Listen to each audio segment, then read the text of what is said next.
Hey everybody. Welcome back. This is episode number 4 of To Provoke Total Fitness, Mind, Body, and Spirit. I'm Matthew Smith. I'm Walter Young. So today, for week 4, we decided to talk about something that you think would be an easy answer, but has quite a few levels to it, is what is a trainer? So why don't you start us off? What is a trainer? I think that, again, this is something that has a lot of levels, so it depends on what the person wants out of someone. To my mind, a trainer is like the navigator to a pilot. My job is to help you to get where you want to go.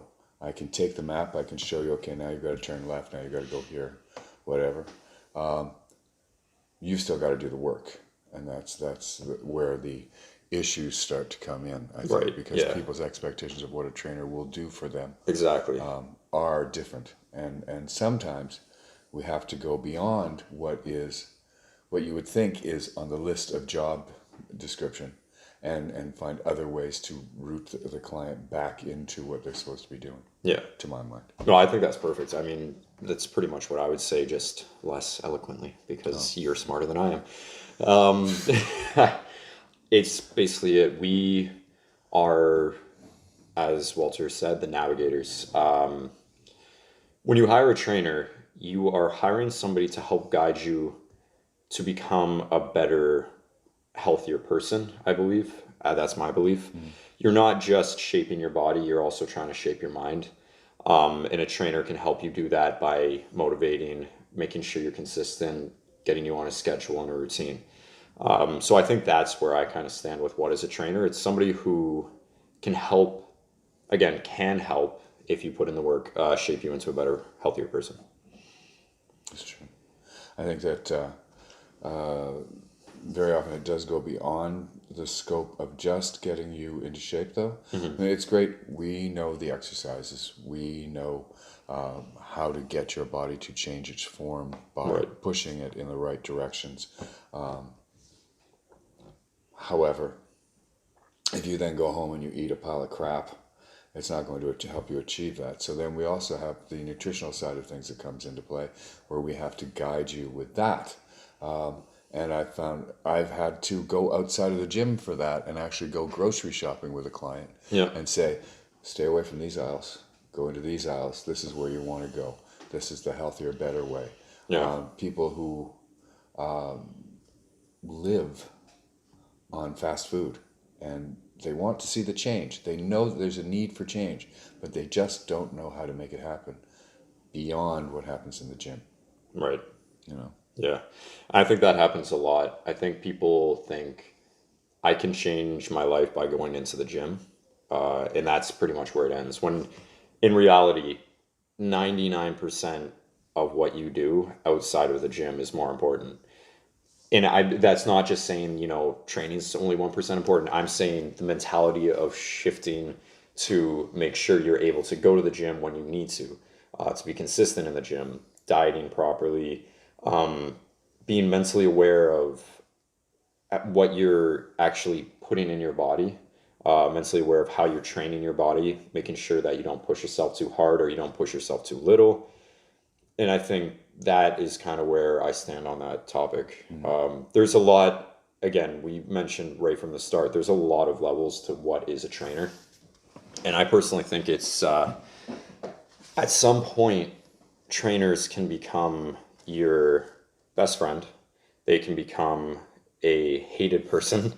They can My become, nightmare. yeah, your nightmare, basically. I've had people call me sadist before, so I mean, it happens. I think you can become somebody's nutritionist, sorry, therapist. Like it just goes on and on. I think as trainers, we are expected to be more than trainers outside of the gym. And we're going to get into that soon. However, Yeah. what is our experience in regards to being a trainer? What was your expectation going in? I knew that it went beyond standing beside someone and going 1, 2, 3, 4. Yeah. Although I have been accused of just doing that. Um, I think I expect to circle my client, Right. look at what their form is, see what they're doing. Right. it's a matter of safety Yeah. to keep their form proper so they don't hurt themselves. Teach them how to approach the bench properly so that they can do the exercises properly. And then it goes beyond that. It goes to teaching them tempo, breath control. I've had to spend up to an hour teaching someone how to breathe because they're so used to breathing in and out that they can't use their diaphragm properly, and then the breathing necessary to help lift the weight isn't there. Right. Stuff like that. Yeah, for sure. I mean, my expectation going in as a trainer was, I'd be building programs, designing nutrition, and naively, I thought it would be a cakewalk. I would give somebody a program and a diet, and they'll listen to every single thing I say, because why wouldn't you when you're spending $75, $100, $120 on a training session? Like, why wouldn't you want to do that? And then I started realizing the amount of levels that training actually becomes, where it's people have deeper issues than just, I can't get to the gym and I need somebody to help make sure my form is correct. It gets a lot deeper than that, right? So, like Walter said, you get accused of just being the person that's like 1, 2, 3. You also get accused of, do you even have a program? Like, are we even doing a program? Like, it seems like we're just doing random things today. And I get that a lot, by the way. When, yes, I do in fact have a plan. It doesn't help when they're looking at YouTube and seeing some other thing. Well, this is it. You get accused of doing one thing, and you're like, do you even have a plan? I'm like, yes, I do. Just because you went on Instagram and saw that a booty band workout looks good on this girl, when in reality, it doesn't help with anything for the most part, depending on what your goal is. And I know for a fact certain clients have certain goals, and it doesn't work.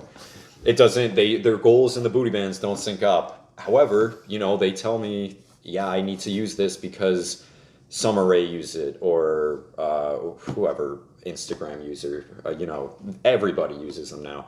Everybody wants that Instagram workout. Everybody wants that Instagram diet, the snake diet, the juice cleanses. Why doesn't it work? Why aren't you putting me on that type of plan? Even if I did put you on that type of plan, would you follow it, right? And that's where it gets into all these certain levels of, okay, it's more than just being a trainer and correcting your form. It's being, again, like I said, the nutritionist, the therapist, the everything, really. I've had quite a few experiences with that, yeah. I think the most insulting thing I ever heard was when I had a client who was dealing with type 2 diabetes. Listen to me tell them about the diet. Yeah. Argue about it over and over and over again. Oh, and then about 3 months later, came to me and said, I was at a lecture last night and this doctor told me exactly what you were saying. So you were right. Yeah. And then they started following my advice.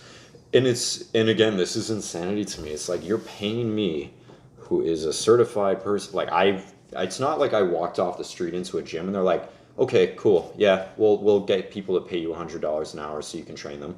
No, like, I went through certain steps to get where I am, and people still don't listen. Like, I've had the same thing where people are like, so I tried a juice cleanse and I lost 5 pounds, and then I went back on diet and I gained 10 pounds just like you said I would. So you were actually right about that. But I'm going to try it again because I'm not sure if it's actually like, if I overate, and they try it again and the same thing happens. And it's like, you're just the hamster in the wheel sometimes with some of these people, right? And again, like, I don't get offended by this because, again, I am there to assist them become a better person. But it gets to a point where you're wondering, why would you pay me if you're not going to listen to me? And that brings up a whole other thing, because very often it has occurred to me that the reason that I am hired and paid is so they can tell their friends that they have a personal trainer. Which they don't have to pay attention to the personal trainer. Yeah. Because then if it doesn't work, if their expectations aren't met, right, they can say that it's my fault, 100%. Not theirs. And what is the disclaimer we both tell our clients now, Walter? Oh, well, you either do what I say, or you can't expect the results that I'm telling you, I'm giving you. Yeah, this is it. When I get a new client, I tell them. Our verbiage may not be the same. Yeah, a little different. I tell them, I'm like, all right, so I am not going to get you results. And they're like, what? No, I will guide you on how to get results, I can't be in your home 24 hours a day slapping a fork out of your hands to make sure you don't have an extra piece of pie. Right? And I think that clicks in their head for the first week. And then it just, the reminders every single session, right? But that's what it is. The only time that it works is if they can see results. Exactly. And they want to keep those results. And they want to keep it. So if you can get them to that first big milestone, Yeah. then it's golden. You will be trusted and they can do it. Right. But if they fall down before then and don't get up, and it's hard. then you're It's screwed. very hard. Yeah, I mean, I've had clients for like a year and a half that never hit that milestone. It was just struggle after struggle, right? But you try, but in the long run, it's still better than them doing nothing, because if you weren't there, they wouldn't even be in the gym. So, I mean, there is one part where it's, okay, at least I'm able to get them to do the workout, and that's one part. Now it's just they have to help themselves to do the diet and the outside stuff that we can't really help too much with. So I still feel that it's okay, like we're doing our part in making them a better person. But again, it's not all up to us. If you want to be a better person, you have to put the work in. And it's what it comes down to, right? In life. Yeah. And I think that kind of slides into our next topic, which is a client's expectation of what a personal trainer should be doing for you, right? So, again, when we first started, or I shouldn't speak for you. When I first started, Okay. I figured that, a client would literally be right out the gate, super excited, willing to put the work in, because that's what my mentality was like. If I paid a coach, I still pay a coach because, I bodybuild and I want to be the best I can be. So I thought they'd be exactly like I was, that they would follow the diet religiously, they would follow the training, that their health was more important than a bag of chips, or their health was more important than going out for drinks with friends, right? That was my expectation of what the client would want. However, I feel clients are expecting us to be the result. Do you understand what I'm saying? Not quite. So I think when I first got my clients, I figured what I started learning was clients are expecting you to be their result.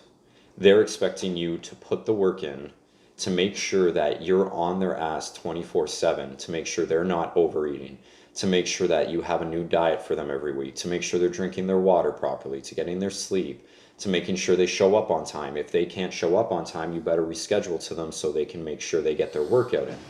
They expect you to be the reason they are successful, which, yes, is true to an extent. However, they are expecting, and I'm not talking about all of them, for the majority of clients that I've had in the past, they're expecting you to be the reason why they're making their results. When in reality, we are just, again, we're the navigators. We tell you what to do. We can't make you do a set of push-ups if you aren't going to do a set of push-ups. We can yell at you and say, do a fucking set of push-ups. If you refuse to do that, what are we going to do? Absolutely nothing. You could walk out of the gym. You could walk out on your diet. You can walk out. You live your own life, right? So I think that's where I started learning, okay, I need a different approach of how to deal with clients. And that was my first expectation, or that's like where I learned some client expectation with it, right? I think too that a certain amount of that, to me, had to do with my learning curve. I mean, when I started off and clients were given to me, I knew the book work. Right. I knew what had worked for me. Right. But I didn't necessarily know how to handle each individual client. And I certainly didn't know psychologically. I still don't know psychologically how to handle each and every client. Yeah. But as the years have gone by and my experience level has gone up, there is, because I also cost more, there tends to be a greater amount of respect from the client. Right. A greater wish to follow my direction than there used to be. Yep. There still is, at times, the thought that we should be the plane. Right. Hiring us is getting on the plane. Yeah. And then the flying of it or the navigating of it is a whole different thing. Yeah. We're literally just point A to point B. But that's not how it works. And I think that part of my job is to teach them. That's a very good way of putting it. That I won't. Let's shock them and say I won't be able to get you your results Yeah. unless,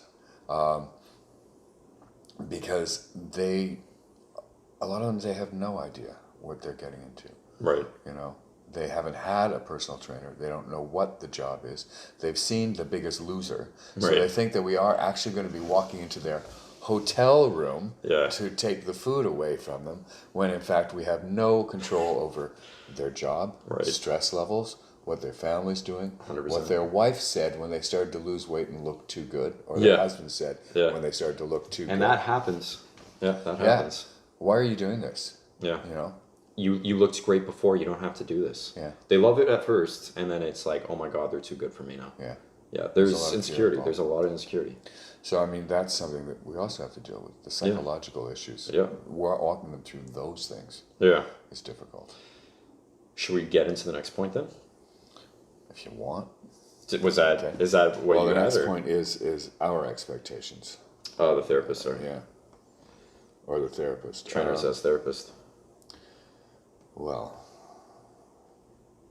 we're not trained to be therapists, okay? We're not trained to be therapists. Like we have said before on every podcast, we are not doctors. We are not medical professionals. We're just two guys sitting here with personal training backgrounds and certifications and, nutrition stuff and all that.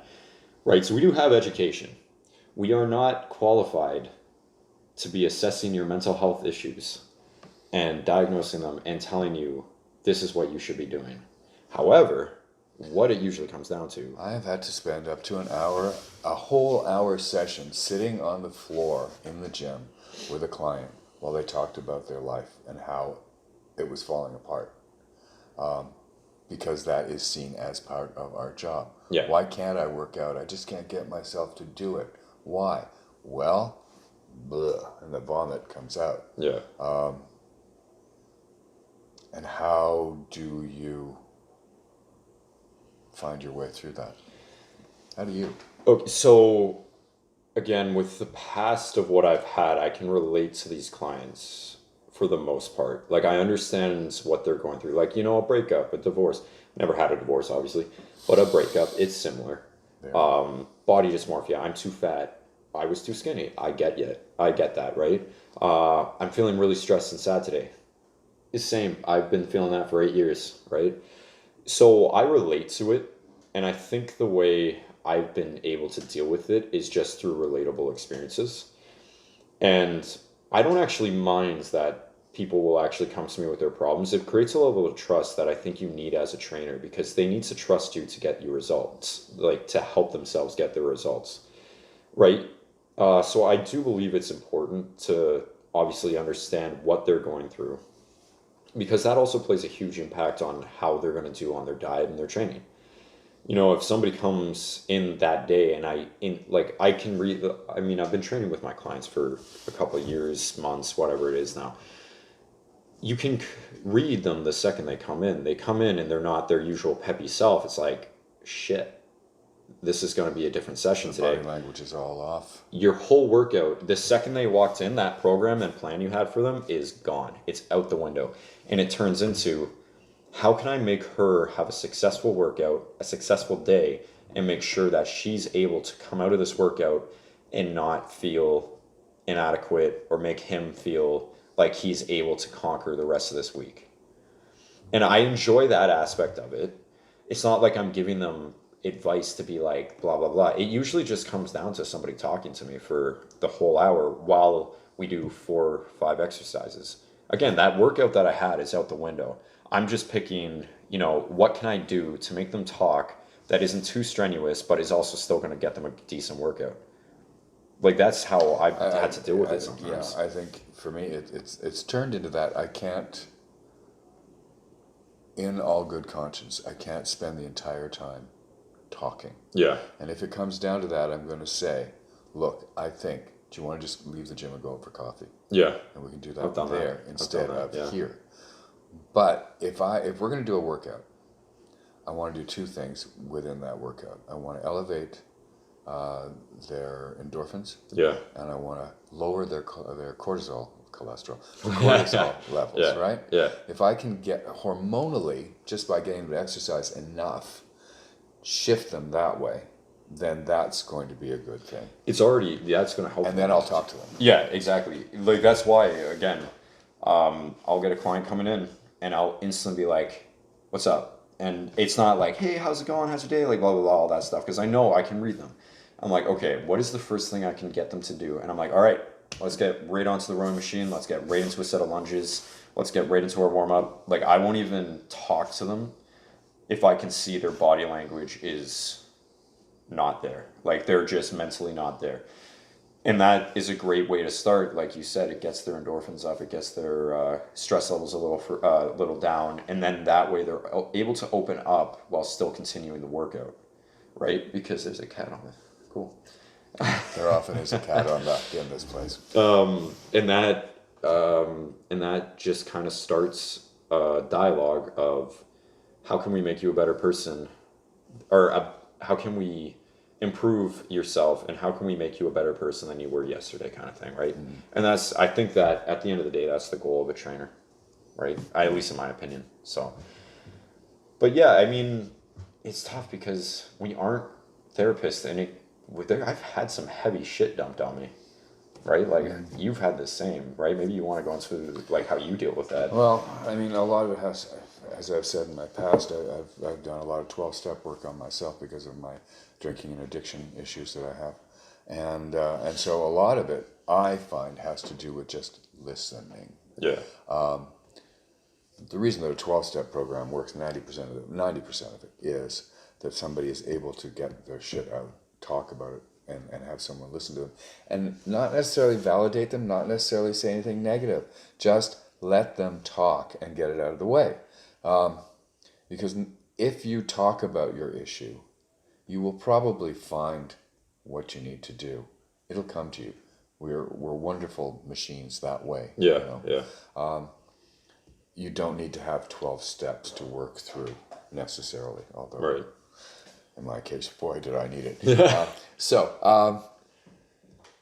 But if I can just get them to open up about things and feel a little freer within themselves, very often I can also point out places in my life where I felt the same way or tell my story. Again, that's one of the good things about the 12-step programs is that there's somebody else saying, yeah, I know. Right, I yeah, felt that yeah, way. yeah, exactly. Because very often if you find yourself in a place of fear, sadness, loneliness, whatever, you think you're by yourself. Yeah. Nobody else has ever felt this way. Yeah, exactly. And we all have. Yeah, you know? exactly. Right now, as we speak, there are a hell of a lot of people who are really afraid, desperately afraid of what this pandemic means. Yeah. And how it's going to change their lives. Well, I mean, I was freaking out yesterday because one of the, a gym closed down. I'm like, does that mean my gym's going to close down?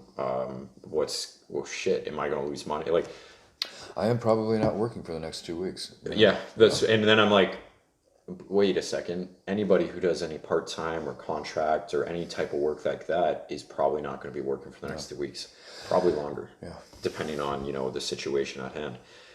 And then it's like, okay, you kind of calm down by hearing that, not because it's relatable, but then you're like, okay, other people are going through this. How can I improve on this feeling right now? Because stressing isn't going to help me get through this, right? So I think that's kind of where it goes. Yeah, we need to, if they can talk about it, they'll feel better about it. And I don't mind being a therapist in that respect. Right.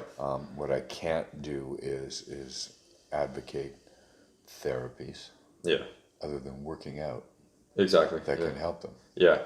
When it gets, I've had a lot thrown at me. I don't know what the thought process is of, again, I think people forget that I'm my age and I don't have the same life experiences as they do, right?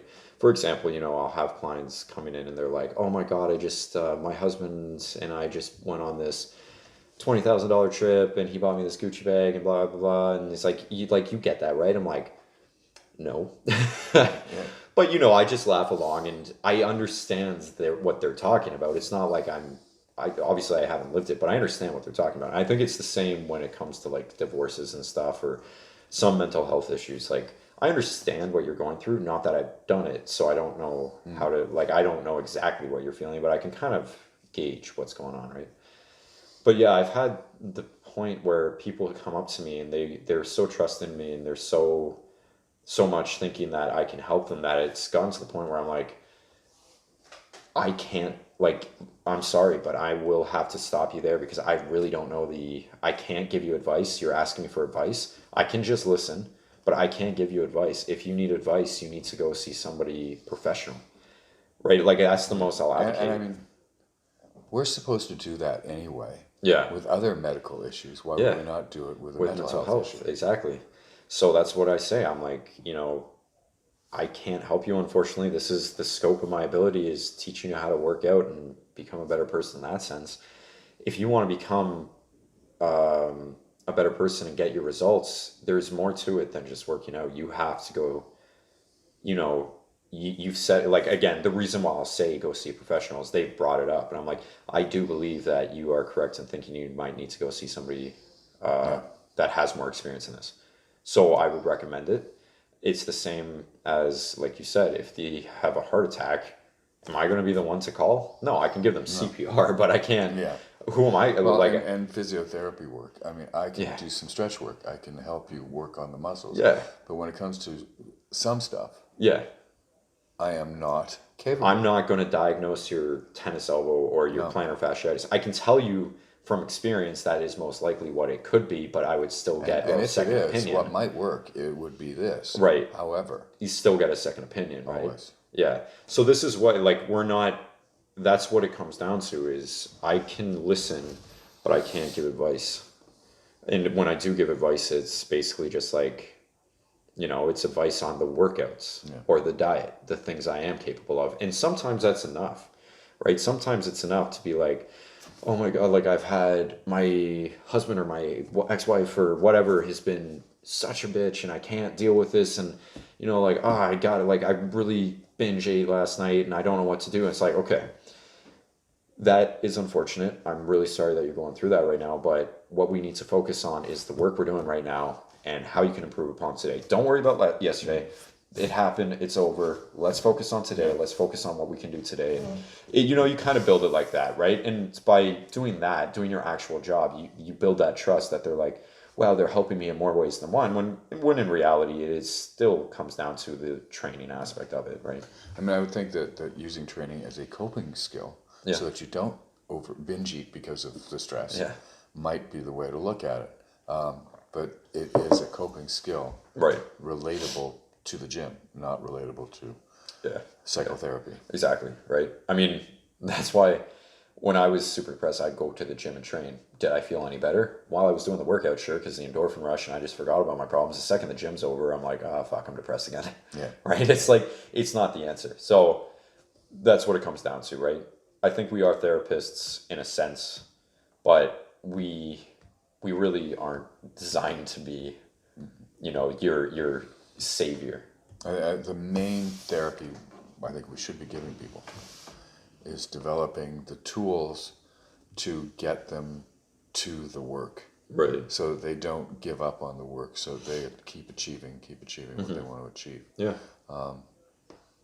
Because too often, those other issues are the excuse to not go to the gym. Exactly. Like, what excuse is it to be like, I just got back from a trip and I'm really tired? You just ate like shit and drank like shit for a week while sitting on a beach doing no exercise. You sure you want to sit this one out? You sure you want to sit this one out? Come on. Right? And again, it's like, that's it. You get that text and you're like, really? Like, let's go. I'm seeing you tomorrow at 6 a.m. Let's get your butt in the gym, right? And that's it. We just provide the tools to help you become a better person, right? Or become a better athlete, Fitter person, healthier. Okay. We'll say that. Our expectation. What is our expectation of our clients? Do exactly what I say at all times. That's literally, I mean, if it was like that, it would be great. Be open. Be open to the suggestions that we make. Give them a try. Keep an open mind. That's all it takes. If you are willing to spend a week eating the way we tell you to do, then probably at the end of the week you'll have made a few changes that you can keep implementing. And other stuff you might go, that one's not for me, but this one is. If you show up at the gym with consistency, you will keep getting better. Yeah. That's the way it works. Yep. So I expect them to show up when they say they're going to show up. Yeah. Not late. You know? Not late. Because I actually expect them to show up about 10 minutes early and get on a treadmill. That's what I expect something too. to do a warm-up. Just get their blood flowing. That's what I expect out of a client, is to show up 10 minutes early, do a warm-up, so we can get right into the work and go hammer out our workout. Now, as I get more into it, I expect to help them find things to do on the days when they're not seeing me. Yeah. That involve workouts. And it could just be a long walk. Spring is coming. Look at the flowers. Spring is coming. You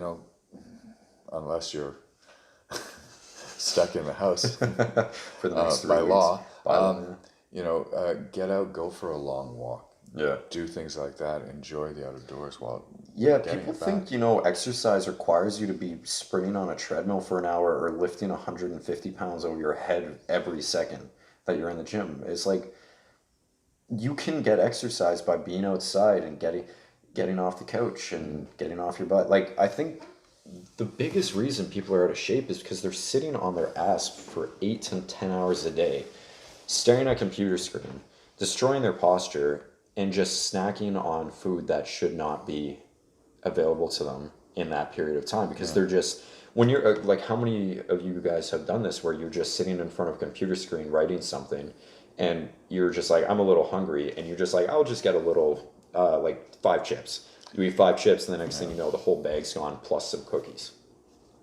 I used to do that with cigarettes. There it is, Cigarette. right? Don't smoke it. Light it. Take 2 puffs. Put it down. Keep working. Oh, it's out. Light another one. Okay, and go through half a pack of cigarettes that way. And you can do the same thing with food so easily. Just pick it up, pick it up, pick it up. So I think that's it. You just gotta, like, get out, stand up from your desk, and for a minute, just circle your, just put your knees up higher, you know, walk in place, do some jumping jacks for a minute. Yeah, you might look like an idiot in the office, but guess what?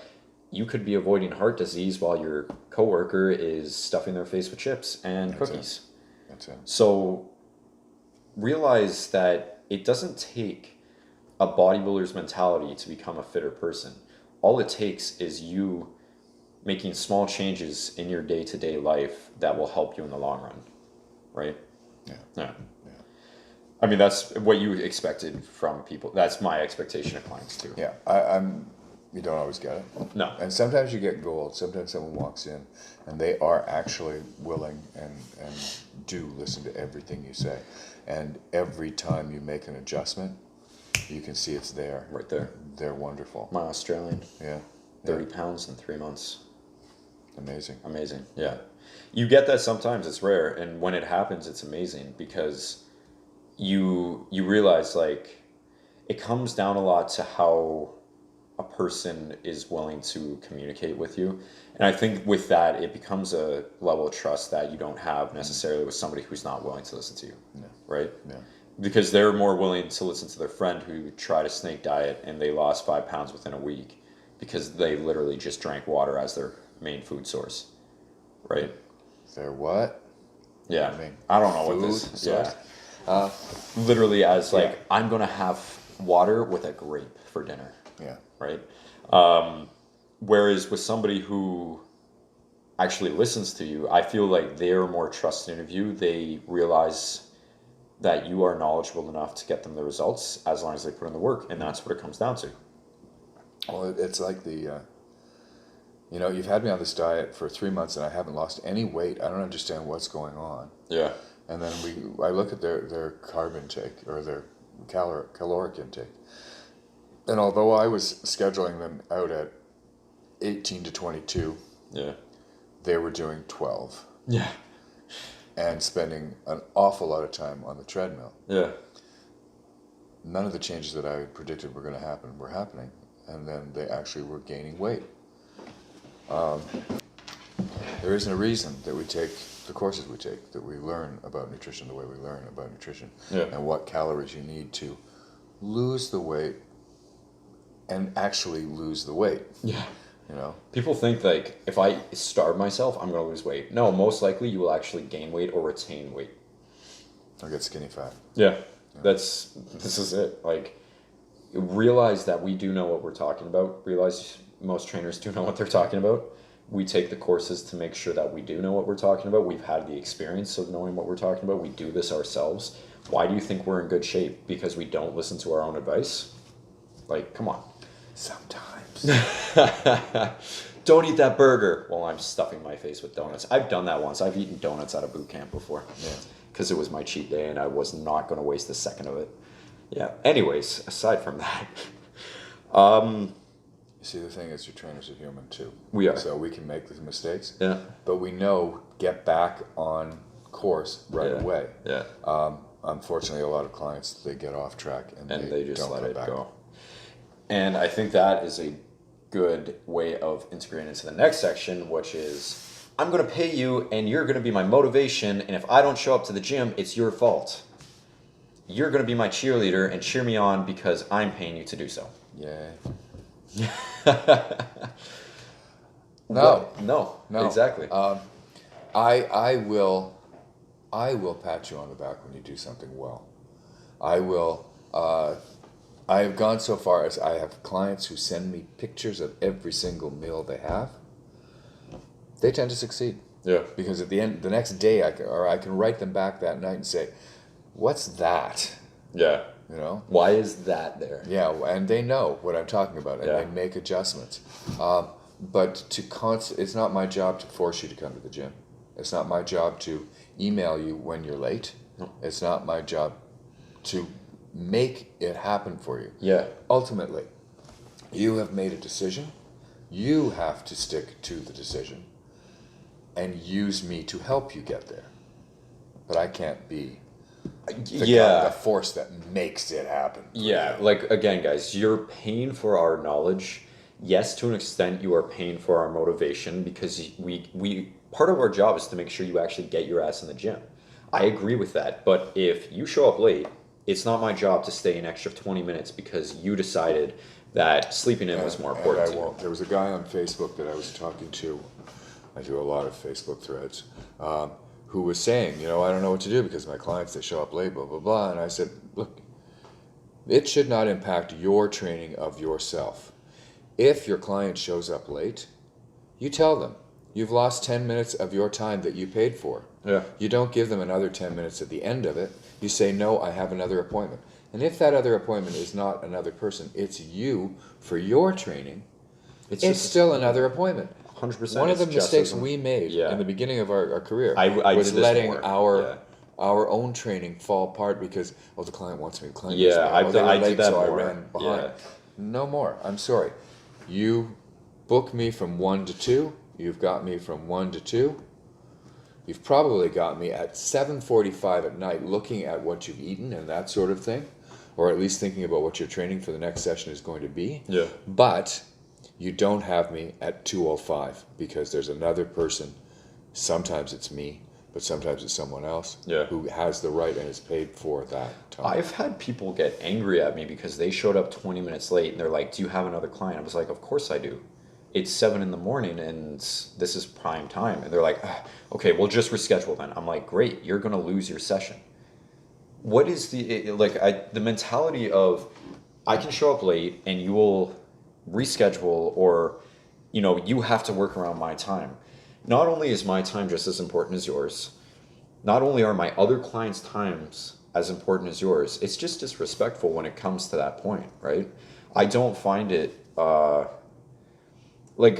I've had to fire a few clients before because they would show up late, they would never show up, they would expect me to do Sundays at 7 p.m., because they couldn't do their Friday morning session or something like that, right? I'm like, where do you get this idea in your head that you can get angry at me because you missed our session, right? It's not your session, it's our session. This isn't only impacting you if you don't show up. I'm not a robot that can just power down and boot back up whenever Put you me need back me. in the locker. Yeah. Close the door. Yeah, I am here doing this for multiple people who have goals, and I'm trying to assist everybody, including myself, guys. I've had people come into the gym when I'm training. They're like, I thought you said you couldn't work out today. I was like, yeah, I did. They're like, but you're here now. I was like, do you think I'm going to let my own self fail because you couldn't show up on time? Absolutely not. Right? If you aren't going to show up on time, I'm not going to be your cheerleader to be like, yeah, it's okay. We'll get them next time. It's okay. Don't worry about that. Oh my God, you cheated on your diet and you ate a burger? That's fine. No, I'll be like, you cheated on your diet and you had a burger last night. Why? Why would you do that when you knew that you could have had a cheat meal tonight? It was a scheduled refeed tonight, but you decided to have it last night and just blow off the diet. Now you came in and you're not going to be training as well because you overate and you drank. And you're still gonna do the cheat meal tonight. Like I find it Let's face disrespectful. facts. Yeah. And so it comes down to when we're classified as the cheerleaders, I find it a little disrespectful because we're more than just people. Like, I find it funny because again, the idea of a personal trainer is the counter.